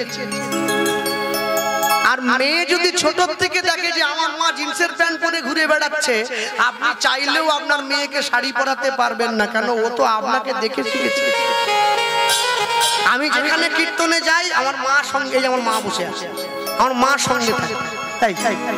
তা আমি অনেক জায়গায় গিয়ে সবসময় বলি আমি যেখানে যাই আমার মাকে সঙ্গে নিয়ে যাই। আপনাদের পূর্ব মেদিনীপুরে পাঁশকুড়া বলে একটা জায়গা আছে, ওখানে আমি কীর্তন করতে গিয়েছিলাম। ওখানেও আসরে বলেছিলাম আমি যেখানে যাই আমার মাকে সঙ্গে নিয়ে যাই। আসর থেকে নামার পরে একজন স্কুল টিচার তিনি আমার কীর্তন শুনছিলেন, এইরকম চেয়ারে বসে। তিনি আমার কাছে এসে আমার হাত ধরে বললেন, কৃষ্ণবাবু আপনার কোনো ভুল ধরার ক্ষমতা আমার নেই, তবে একটা কথা আপনার ভুল ধরেছি। কোনটা? কোনটা জানেন? ওই যে আপনি বললেন মাকে সঙ্গে নিয়ে সব জায়গায় যান, ওটা বলবেন না। তাহলে কি বলবো? আপনি বলবেন মা আমাকে সঙ্গে নিয়ে সব জায়গায় যায়। আপনি মাকে নিয়ে যান না, মা আপনাকে নিয়ে যায়। সন্তানের জীবনে মায়ের গুরুত্ব অপরিসীম, সেটা কাগজে লেখে বা মুখে বলে প্রকাশ করা যাবে না। ভক্তমণ্ডলী মায়ের নিতাই গৌর মায়ের কাছে বসে বলছে, মা তোমরা চিন্তা করো না, আজ থেকে আমরা দুই ভাই তোমাকে কথা দিচ্ছি, আমরা দুই ভাই তোমার দুই ছেলে হব, তোমায় মা বলে ডাকবো, তুমি যখনই ডাকবে তোমার কাছে আসো। মা বলছে বললে তো হবে না, আগে আমাকে তোদের ভালোবাসার পরীক্ষা একটা দে। বলে কি পরীক্ষা? কেন? তোমরা দুই ভাই দুজনে দুদিকে বসবি, আমি এক পাত্রে অন্ন ব্যঞ্জন মেখে দু ভাইয়ের বদনে দেবো, তোরা সেবা করবি, আমাকে মা বলে ডাকবি, তবে তো বুঝবো তোরা আমার ছেলে। নিতাই গৌর দুদিকে বসেছে আর মা এক পাত্রে অন্ন ব্যঞ্জন মেখে দু ভাইয়ের বদনে দিচ্ছে।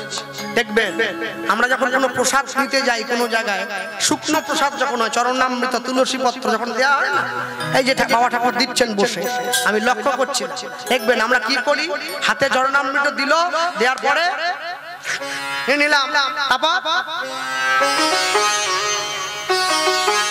চরণামৃত মাথায় নিয়ে মাথায় হাত মুছছেন কেন?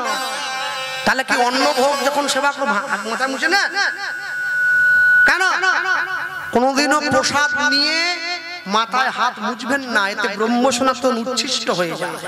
হাত ধুয়ে নিতে হয়, হাত মাথায় মুছতে নেই। নিতাই গৌর মায়ের দুদিকে বসেছে, বসে মা এক পাত্রে অন্ন ব্যঞ্জন মেখে দু ভাইয়ের বদনে দিচ্ছে। মায়ের কোলে বসলো গিয়ে গৌরার নিতাই, নিতাই নিতাই গৌর হরি বল, বসলো গিয়ে গৌরার নিতাই, নিতাই মায়ের কোলে বসলো গিয়ে গৌরার নিতাই, নিতাই। এবারে কেহ কেহ আনন্দেতে শঙ্খ ধ্বনি দেয়, হরি হরি বল, আনন্দেতে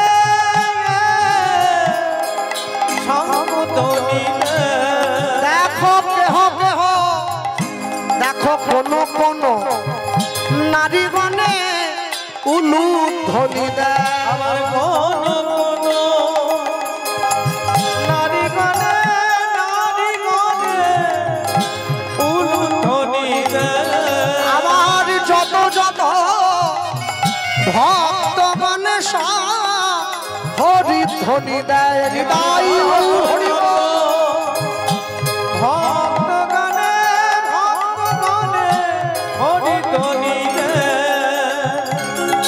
মায়ের কোলে বসলো গিয়ে গৌরার নিতাই, মায়ের কোলে বসলো গিয়ে গৌরার নিতাই, নিতাই মায়ের কোলে বসলো গিয়ে গৌরার নিতাই, নিতাই। দুই ভাই ছুটিয়া গিয়া মায়ের কোলেতে বসিল, কোলেতে বসিল, দূরেতে তাকাইয়া নিতাই চমকি উঠিল, নিতাই, নিতাই চমকি উঠিল। দুই ভাই ছুটে গিয়ে মায়ের কোলে বসে পড়েছে। মায়ের কোলে বসে দূরে চোখ দিয়ে নিতাই চাঁদ চমকে উঠছে, মা ওই গাছের তলায় সমাধিটা কার? এখনই বলেছে সমাধিটা কার? মা সঙ্গে সঙ্গে বলে উঠছে ওই সমাধিটা কার জানিস? আয় আমার সঙ্গে আয়। দু ভাইয়ের হাত ধরে মা দুই ভাইকে সঙ্গে নিয়ে সমাধির কাছে নিয়ে গেছে। সমাধির কাছে নিয়ে গিয়ে মা দুই ভাইকে বসতে দিয়েছে, বসতে দিয়ে বলছে জানিস এই সমাধিটা কার? এই সমাধি জগন্নাথ দেবের এক অনেক বড় ভক্তের। স্বয়ং জগন্নাথ যে ভক্তের চরণের কাঁটাগুলো একটা একটা করে বেছে দিয়েছিল, ভক্তের মৃত্যুর পরে নিজে হাতে ভক্তের দেহটা সমাধিস্থ করেছিল, নিজে হাতে মানুষের দরজায় দরজায় ঘুরে ভিক্ষা করেছে, নিজে হাতে মানুষের কাছ থেকে চেয়ে এনে ভক্তকে সমাধি দিয়ে সমাধির উপরে লিখে দিয়েছে জয় জগন্নাথ মাধব। মা কে এমন সেই ভক্ত যে এই কথা বলেছে? সঙ্গে সঙ্গে মা বলছে জানিস আজ থেকে প্রায় 150 বছর পূর্বে নীলাচল গ্রামে একজন ক্ষত্রিয় বাড়ির ব্রাহ্মণ বাস করত, যে ব্রাহ্মণের নাম ছিল সুমতি ব্রাহ্মণ। ব্রাহ্মণ কোনো পুজো করতে যেত না, ব্রাহ্মণ বাড়ি বাড়ি গিয়ে ভিক্ষে করত। ব্রাহ্মণের স্ত্রীর নামটা শাস্ত্রে পাওয়া যায় না, তবে ব্রাহ্মণ আর ব্রাহ্মণীর সংসারে একটা মাত্র ছেলে ছিল, যে ছেলেটার নাম ছিল মাধব। পাড়ার লোকে ছেলেটাকে ভালোবেসে মাধু বলে ডাকতো। মনে রাখবেন এই জগতে যে প্রকৃত সাধু হয়েছে, গেরুয়া পোশাক পরে, বড় জটা আছে, বিয়ে করেনি, সংসার ত্যাগী, প্রকৃত সাধু কোনোদিন 5 বাড়ির বেশি ভিক্ষে চায় না। প্রকৃত বৈষ্ণব যে ডোর কৌপিন বহির্বাস করে, মাথা নেড়া, মাথায় শিখা আছে, বিবাহ করে নাই, প্রকৃত বৈষ্ণব কোনোদিন 11টা বাড়ির বেশি ভিক্ষে করে না। যে ভক্ত হয়েছে, স্ত্রী পুত্র আছে, ভগবানকে সেবা দিয়ে প্রসাদ পায়, প্রকৃত ভক্ত কোনোদিন 21টা বাড়ির বেশি ভিক্ষে চায় না। কিন্তু আমার মতো ভিখারি একদিনে 3 পালা গান হলেও করতে ছাড়ে না, সকালে একটা, দুপুরে একটা, রাতে একটা, ডেলি 4 দিনে 12, 1,20,000। আমার কুল হচ্ছে নি। সকালে নরঘাট, বিকেলে তমলুক, রাতে খনছি, আর কুল হচ্ছে নি, শেষ হচ্ছে নি, শুধু চাল চাল, আরো দাও, আরো দাও। ভগবান বলে তুই নে, তুই নিচ্ছিস নে, আমিও তোকে নেওয়ার ব্যবস্থা করছি, তোকে চেন্নাই পাঠাবো, ডাক্তার বসে আছে, সব নিয়ে নেবে।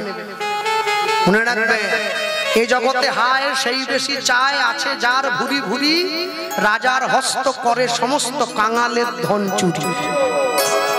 আজ পর্যন্ত কেউ পরের ঠকিয়ে, পরকে মেরে, পরের থেকে চিটিংবাজি করে জীবনে খুব একটা বেশি দূর এগিয়ে যেতে পারেনি, তাকে থেমে যেতে হয়েছে। আপনি যদি সৎ পথে চলেন, আপনি যদি সৎভাবে চলেন, আপনার জীবনে জয় হবেই হবে, শুধু একটু ধৈর্য ধরতে হবে। আর যদি অসৎ পথে চলেন, তাহলে দেখবেন জয়টা খুব তাড়াতাড়ি এলেও ক্ষয়টাও কিন্তু শিগগিরই হবে।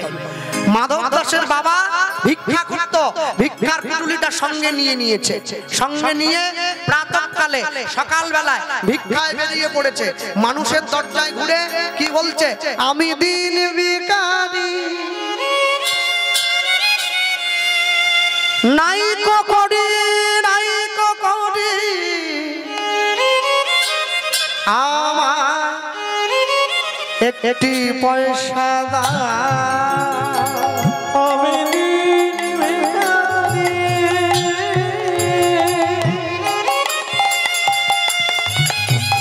নাইকো করি,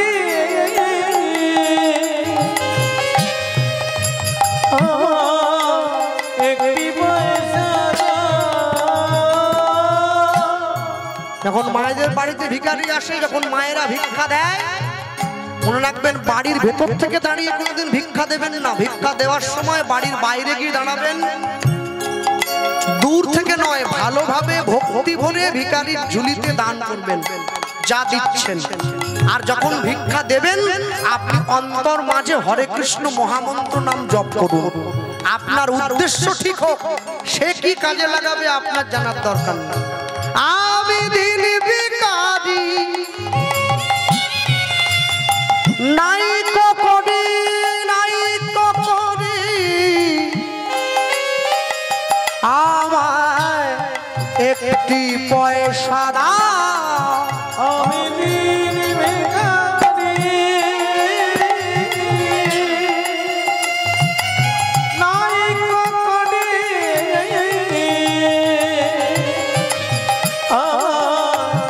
একটি পয়সা দাও। এবার তারে না পথিক হেরি, নয় নয়নে যার অশ্রুবারি কেহ নাহি ফিরায় তাকায় কেহ নাহি ফিরায় তাকায় আমি নিতাই গৌর প্রেমানন্দ হরি বল।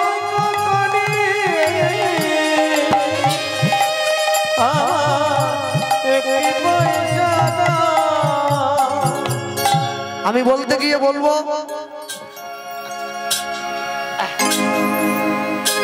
এত বড় হরিসভা, এই হরিসভা হরিবাসর পরিচালনার জন্য ভক্তদের সাহায্যের খুব প্রয়োজন। কমিটির বাবারা যারা আছেন, মায়েরা, আপনাদের সকলের সম্মুখে যাবে, আপনারা আমার বদলে ভিক্ষাটা ওনাদের দেবেন যাতে এই হরিবাসর আরো দীর্ঘদিন স্থায়ী হয়।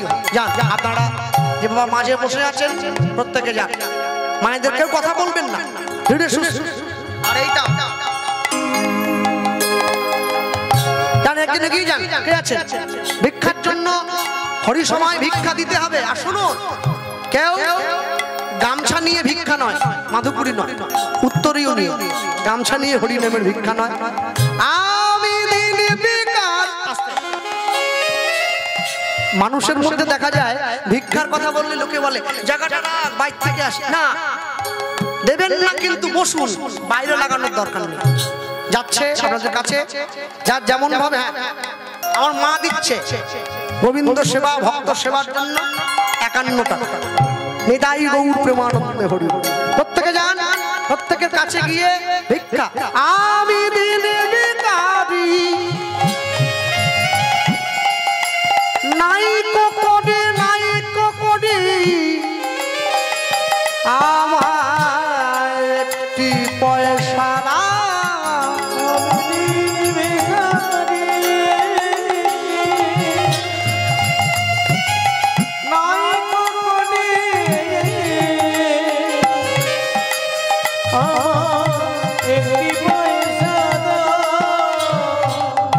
ওগো পাবে না পথিক হেরি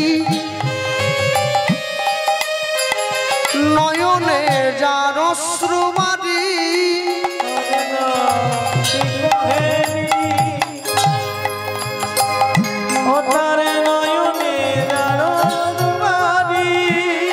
ওগো কেহ নাহি ফিরায় তাকায় কেহ নাহি ফিরায় তাকায় আমি নিতাই গৌর প্রেমানন্দ হরি বল।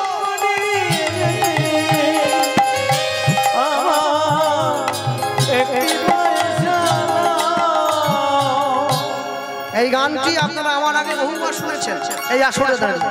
কেন এই গান সব থেকে বেশি যার মুখে প্রচার পেয়েছিল তিনি কীর্তন সুরসংঘ শ্রী অরুণ চট্টোপাধ্যায় মহাশয়। তিনি এখানে এসেছেন, কীর্তনও করেছেন, এই গান তার মুখে আপনারা শুনেছেন। আচ্ছা, গানটা শুরু হয়েছিল কোন গান থেকে? আমি দিন ভিখারি এই তো নাই করি আমার একটি পয়সা দাও।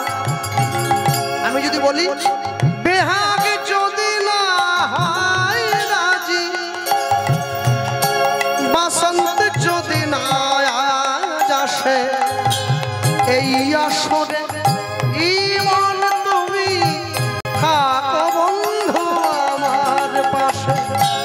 বেহাগ যদি না হয় রাজি, বসন্ত যদি না আসে এই আসরে এই মন তুমি থাকো বন্ধু আমার।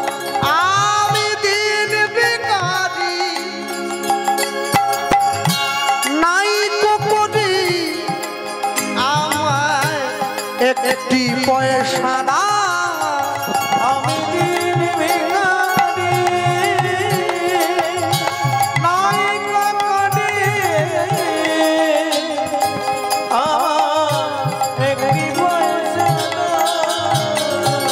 আমি তো বলতেই পারি তোমার ভুবনে সুরের মেলা আমি কাঁদি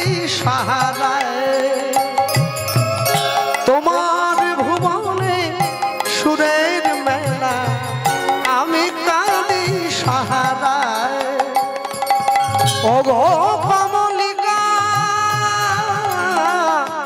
ও গো কমলিকা, বুঝিলেন না আমি কত অসহায়।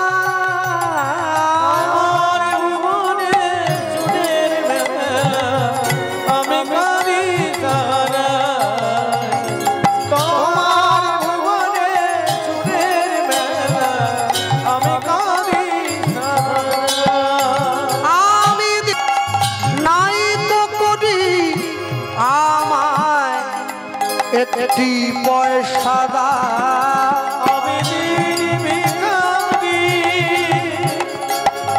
নাই করি আমার একটি পয়সা, আমায় একটি পয়সা, আমায় একটি পয়সা,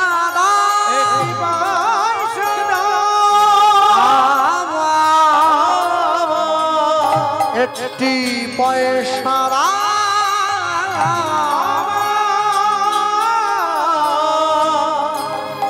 একটি পয়সা।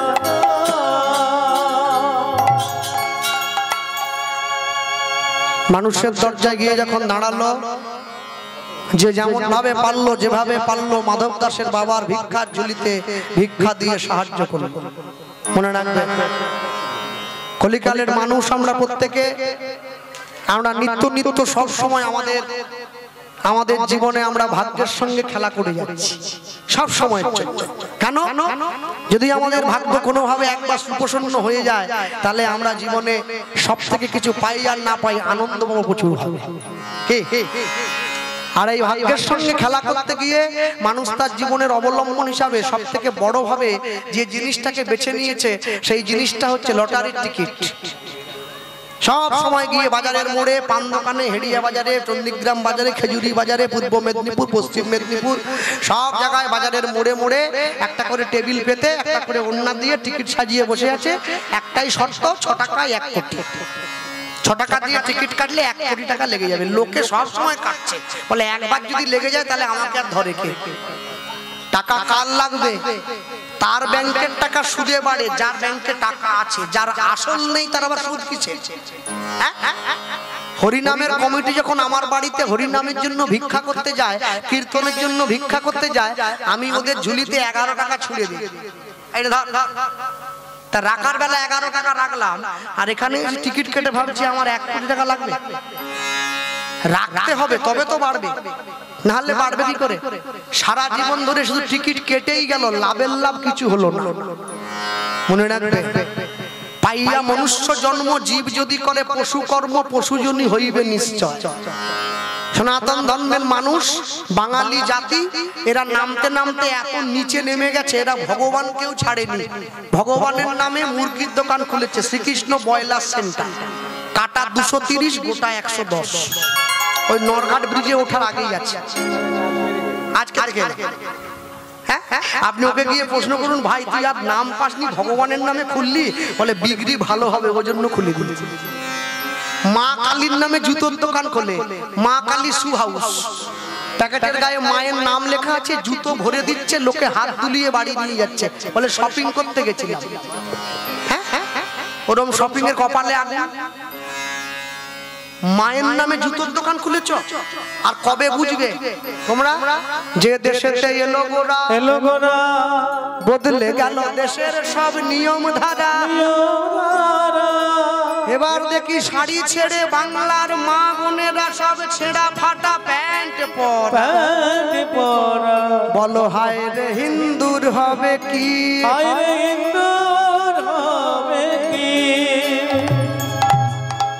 আমেরিকার থেকে যারা ইস্কনে এসেছে হরে কৃষ্ণ বলতে পারে না, বলে হরে কৃষ্ণ হরে কৃষ্ণ। কি করে বলবে?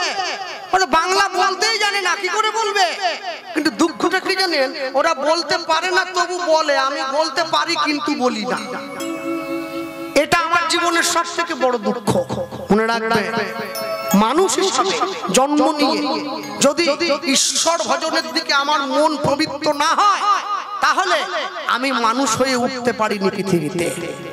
আর যা পারে হবে হোক। মাধব দাসের বাবা ভিক্ষার পুটুলিটা বাড়িয়ে দিয়েছে মানুষের চর্চায়। আর এই যে ভিক্ষার পুটুলিটা বাড়িয়ে দিল, মানুষের যে পারলো যেভাবে পারলো মাধব দাসের বাবার ভিক্ষার ঝুলিতে দান করলো। ভিক্ষার পুটুলিটা মাথায় করে নিয়েছে, আজকে এত ভারী হয়েছে কাঁধে নিতে পারছে না, অনেক কিছু পেয়েছে। মাথায় তুলে নিয়ে তাড়াহুড়ো করে বাড়ির দিকে পা বাড়িয়েছে। আর ঠিক এমন সময় বাড়ির দিকে পা বাড়াতে গিয়ে আকাশের পশ্চিম কোণায় একটা কালো মেঘ উকি দিল। ক্রমে ক্রমে সেই মেঘে পুরো আকাশটা ঢেকে গেল, সূর্যদেব অস্ত চলে গেল। দেখতে দেখতে ঝমঝম করে ঝড় বৃষ্টি নেমে এলো। মাধব দাসের বাবা ভিক্ষার পুটুলিটা মাথার থেকে নামিয়ে বুকের মধ্যে জড়িয়ে ধরেছে, ভগবানকে বলছে, প্রভু আমি যেন খুব শিগগিরই বাড়িতে ফিরে যেতে পারি, তোমার সেবা দেব। দিয়ে ধন দিয়ে মন কেড়ে নিতে কতক্ষণ। ভগবান পরীক্ষা করছে। ভগবানকে যে ভালোবাসে তার পরীক্ষা বেশি করে নেওয়া হয়, যে ভালোবাসে না তার কোনো পরীক্ষা নেওয়া হয় না। তাড়াহুড়ো করে বাড়ির দিকে পা বাড়িয়ে চলতে গিয়ে গ্রামের মাটির রাস্তাটা কাদা হয়ে গিয়েছে। সেই কাদা রাস্তায় পা পিছলে মাধব দাসের বাবা আছাড় খেয়ে পড়ল। যা পেয়েছিল চাল ডাল সমস্ত হাত থেকে পড়ে গিয়ে বৃষ্টিতে কাদায় মিশে গেল। শূন্য পুটুলিটা ধরে নিয়ে বসে আছে, ভগবানকে বলছে, প্রভু আমি কি আজকে তোমার সেবা দিতে পারবো না? আপনারা তো এতদিন কীর্তন শুনছেন 10 বছর, একটাই কথা শুনছেন, যে করে আমার আশ আমি করি তার সর্বনাশ। যে কজন ভক্তমণ্ডলী ভক্তিমতী মা বসে আছেন, একজনও কেউ হাত তুলে বলতে পারেন বাবা গোপাল কৃষ্ণ ভগবান আমার সর্বনাশ করেছে? যে করে আমার আশ আমি করি তার সর্বনাশ। ভগবান কি মানুষের সর্বনাশ করবে? সর্বনাশ করেছে নিজে। অর্জুনের রথে সারথি হয়েছে কেন? শত্রুপক্ষের দিক থেকে যদি কোনো অস্ত্র ধেয়ে আসে আগে তার বুকে লাগবে, তার ভক্তের বুকে যেন না লাগে। সর্বনাশ করেছে নিজে। জগাই মাধাইকে নাম দিতে গিয়ে কলসির কানা দিয়ে মার খেলো, অন্য কেউ খায়নি।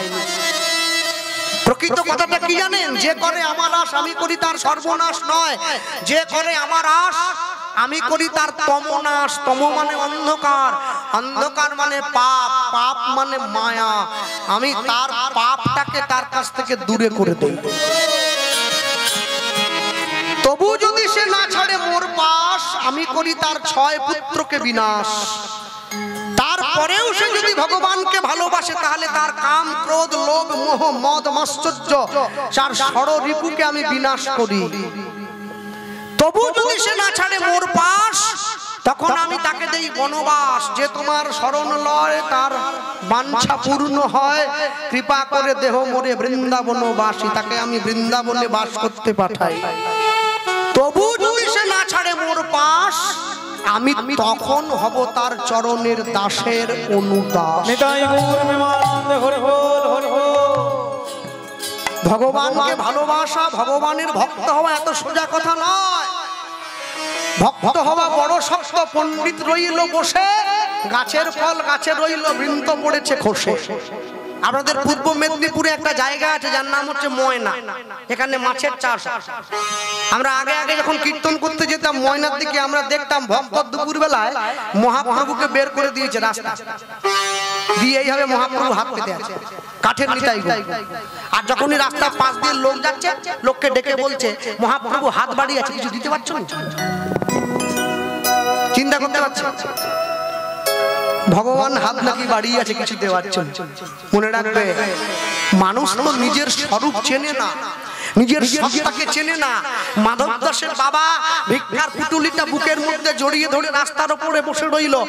ভগবান পরীক্ষার বোঝাটা বাড়িয়ে দিচ্ছে। যে ছেলেটা কোনোদিনও মায়ের কাছে গিয়ে খাওয়ার জন্য বায়না করেনি, আজকে সেই ছেলেটা গিয়ে মায়ের কাছে মাকে মায়ের আঁচলটা ধরে টানছে, মা আমার বড্ড ক্ষুধা পেয়েছে, একটু খেতে দেবে? আমার খুব খিদে পেয়েছে। মা হয়ে যদি সন্তানের মুখে দুমুঠো অন্ন তুলে দিতে না পারে, মাতৃত্বের জীবনে এর থেকে বড় দুঃখ আর কিছু হতে পারে না। মা তার ছেলেটাকে বোঝাচ্ছে, খোকা তোর বাবা এক্ষুনি ভিক্ষা করে ফিরে আসবে, এলেই আমি রান্না করে ভগবানকে ভোগ দিয়ে তোকে প্রসাদ দেবো। কিন্তু মা, আমার যে বড্ড খিদে পেয়েছে, একটু অপেক্ষা কর। ছেলেটাকে বোঝাবার জন্য মা কি করলো জানেন? উনুনের উপরে হাঁড়ি বসিয়ে হাঁড়িতে জল দিয়ে হাঁড়ির মধ্যে কতগুলো নুড়ি পাথর দিয়ে নিচে আগুন ধরিয়ে ছেলেকে দেখাচ্ছে, ওই দেখ ভাত হচ্ছে। মায়ের কোলে শুয়ে ছেলেটা কাঁদতে কাঁদতে ঘুমিয়ে পড়েছে, কেননা নুড়ি পাথর কোনোদিন সেদ্ধ হয় না। যখন ঘুমিয়ে পড়েছে, ভগবানের কাছে গিয়ে মা হাত জোড় করে বলছে, প্রভু আমি তো তোমার কাছে গাড়ি বাড়ি টাকা পয়সা বিষয় সম্পত্তি কিছু চাইনি, আমি মা হিসাবে চেয়েছিলাম সন্তান যেন আমার কাছে দুমুঠো খাওয়ার পেতে পারে, আর তো কিছু না, তুমি সেটুকু আমায় দিলে না। যার সন্তান না খেয়ে থাকে সেই মা বোঝে সন্তান না খেয়ে থাকলে মায়ের কতটা কষ্ট হয়। মনে রাখবে, এই পৃথিবীতে যে যতই ভালোবাসুক, মায়ের থেকে বেশি ভালো সন্তানকে কেউ বাসতে পারবে না। যদি কেউ বাসে তাহলে জানবেন সে তার সন্তানের সঙ্গে অভিনয় করছে, কারণ মায়ের মতো নিঃশুল্ক নিঃস্বার্থ ভালোবাসা কেউ বাসেনি সন্তানকে। ভক্তমণ্ডলী, ভক্তিমতী মায়েরা ছেলেটার মাথায় হাত বুলিয়ে দিচ্ছে, মা আদর করছে, খোকা আজকের দিনটা একটু কষ্ট করে ঘুমিয়ে পড়, ভগবান কাউকে ফেরায় না, আমি তোকে কথা দিচ্ছি কালকে সকাল থেকে আমি তোকে পেট ভরে খেতে দেবো। হ্যাঁ হ্যাঁ, কীর্তনের সূত্র ধরে আমাদেরকে অনেক জায়গায় যেতে হয়। তো একটা বাড়িতে কীর্তনে গিয়েছিলাম, এবারে যখন বায়না করা হয় তখন তো জানি না কে হবে, কোথায় কীর্তন হবে, কি হবে। গাড়ি থেকে নামার পরে জানতে পারি এইখানে কীর্তন হবে। আমি যখন গাড়ি থেকে নেমেছি, যিনি কীর্তন করাচ্ছেন সেই মালিক বাবু গলায় উত্তরি দিয়ে আমার সামনে এসে হাত জোড়ো করে দাঁড়িয়েছেন। আমি তখনই বুঝলাম তার বাড়ির গান। আমি বললাম, এটি কি আপনার ব্যক্তিগত না কমিটির অনুষ্ঠান? বলছে আমার ব্যক্তিগত। বাহ বাহ, আপনি ব্যক্তিগত হয়ে এত বড় হরিনামের আয়োজন করেছেন, এত হাজার মানুষ। বলছে হ্যাঁ, আজকে আমার বাবার মৃত্যু বার্ষিকী, আমি এই দিনটায় প্রতি বছর কীর্তন করাই, এবছর আপনাকে এনেছি। আমার শুনে খুব ভালো লেগেছিল। জানেন, জগতে এখনো সন্তান এরকম আছে যে তার বাবার মৃত্যু দিনকে উপলক্ষ করে বাড়িতে কীর্তন দিচ্ছে। বাড়িতে যখন তার রাস্তা দিয়ে যখন বাড়িতে ঢুকতে যাচ্ছি, দেখছি রাস্তার পাশে অনেক বড় বড় উনুন ধরিয়ে রান্না হচ্ছে। আমি বললাম, এগুলো কি হচ্ছে? বলছে আজকে আপনার কীর্তনের পরে 3000 ভক্তের প্রসাদের ব্যবস্থা আছে, সকলে প্রসাদ পেয়ে তারপরে বাড়ি ফিরবে। তা আমি বললাম, আপনার মতো এমন সন্তানকে যে মা জন্ম দিয়েছে, আমি সেই মায়ের সঙ্গে একবার দেখা করতে চাই, তাকে আমি প্রণাম করতে চাই। যেই কথা বলেছি উনি বলছেন দেখা তো করবেন, একটু দেরি আছে, আসুন না, বসবেন, আসুন। বাড়িতে গিয়েছি, বসতে দিয়েছে, তৈরি হয়ে নিয়েছি, আসরে আসবো। আমি বললাম, কি হলো, এবারে নিয়ে চলুন। সত্যি দেখা করবেন? করবো না? আপনার মাকে আপনি অনেক যত্নে রেখেছেন আমি জানি, কিন্তু আমি দূর থেকে একটু দেখে প্রণাম করে চলে আসবো, মায়ের কাছে যাবো না। উনি আমাকে বাড়ি থেকে নামিয়ে, 3 তলা থেকে নামিয়ে বাড়ির পেছন দিক দিয়ে অন্ধকারে নিয়ে যাচ্ছে। আর কি হলো, মারবেন নাকি? অন্ধকারে নিয়ে যাচ্ছে। বলছেন না না, আপনাকে মারবো কেন? তাহলে অন্ধকারে নিয়ে যাচ্ছেন। আস্তে করে নিয়ে গিয়ে 1 পা 2 পা করে নিয়ে গিয়ে বাড়ির গোয়াল ঘরের দরজাটা খুলে দিয়েছে। এখানে আনলেন কেন? আমি আপনার বাড়ির গরু দেখতে আসিনি, আপনার মাকে দেখতে এসেছি। উনি মুখে কোনো কথা বললেন না, প্রচন্ড দুর্গন্ধ। দরজার বাইরে থেকে দাঁড়িয়ে বলে দিলেন, মা তোমার সঙ্গে আজকের কীর্তনিয়া দেখা করতে এসেছে। আমি চমকে উঠলাম। আস্তে আস্তে করে কাঁপা কাঁপা রুগ্ন হাতটা নিয়ে মা যখন কেরোসিনের বাতিটা জ্বেলেছে, গোয়াল ঘরের একদিকে গরু আছে, আরেক দিকে বাঁশ দিয়ে মাচা করে ছেলে তার মাকে রেখে দিয়েছে।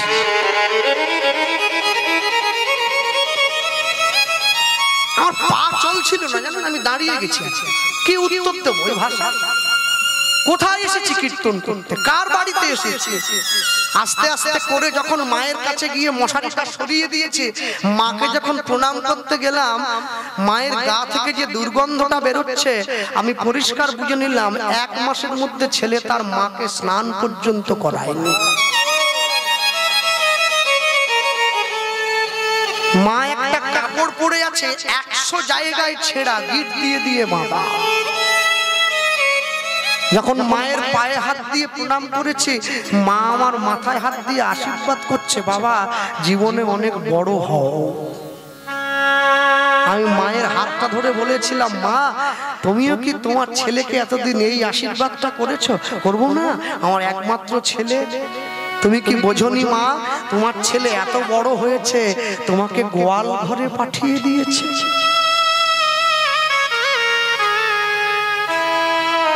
আমি বাইরে এসে মালিক বাবুকে হাত জোড়ো করে বলেছিলাম, আপনাকে কীর্তন করাতে হবে না, আপনি মাকে নিয়ে গিয়ে আপনার এত বড় বাড়ি একটু রাখা যাবে না কোনো জায়গায়।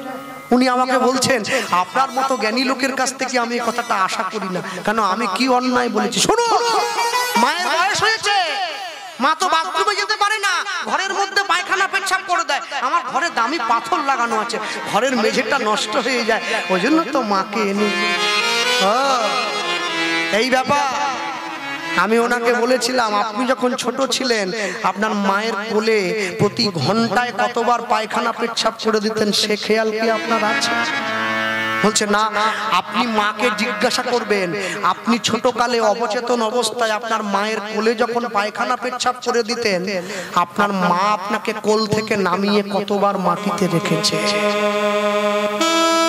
শীতের রাত্রিতে আপনি যখন মায়ের কোলে প্রস্রাব করে দিতেন, আপনার মা ভেজে কাপড়ের আঁচলটা নিজের গায়ে নিয়ে শুকনো কাপড়টা আপনার গায়ে চাপিয়ে দিত। মা আপনাকে খাইয়ে যখন ঘুম পাড়িয়ে নিজে খেতে বসতো, খাবারের গ্লাসটা মুখে তুলতে যাবে আর ঠিক সেই সময় আপনি কেঁদে উঠতেন, জেগে যেতেন। মা খাবারটা ফেলে হাতটা ধুয়ে আবার আপনাকে ছুটে এসে বুকে জড়িয়ে ধরতো। কতদিন, কত রাত না খেয়ে কেটে গেছে আপনাকে বড় করার জন্য। আর আপনি কিনা সেই মাকে গোয়াল ঘরে পাঠিয়ে দিয়েছেন। বাহ বাবা, গভীর রাত্রিতে ব্রাহ্মণী নিজের ছেলেটাকে কোলের মধ্যে জড়িয়ে ধরে চোখের জল ফেলছে। হঠাৎ করে দরজার বাইরে দাঁড়িয়ে কারা যেন ডেকে উঠলো, ব্রাহ্মণী দরজা খোলো, ব্রাহ্মণী দরজা খোলো। ছুটে গিয়ে দরজাটা খুলে দিল।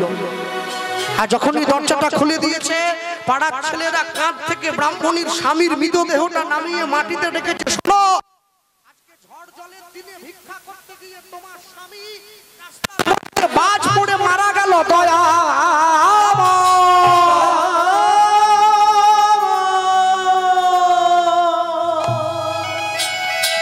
দয়া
আমি কোনোদিন তোমায় অযত্ন করিনি, আমি কোনোদিন নিজে খেয়ে তোমায় খাওয়াইনি, সব দিন তোমায় আগে যত্ন করেছি। তবে কেন আমার জীবনের শেষ দিনে, আমার জীবনের এই মুহূর্তে দাঁড়িয়ে তুমি আমার কাছ থেকে এক এক করে আমার জীবনের সর্বস্ব তুমি কেড়ে নিলে?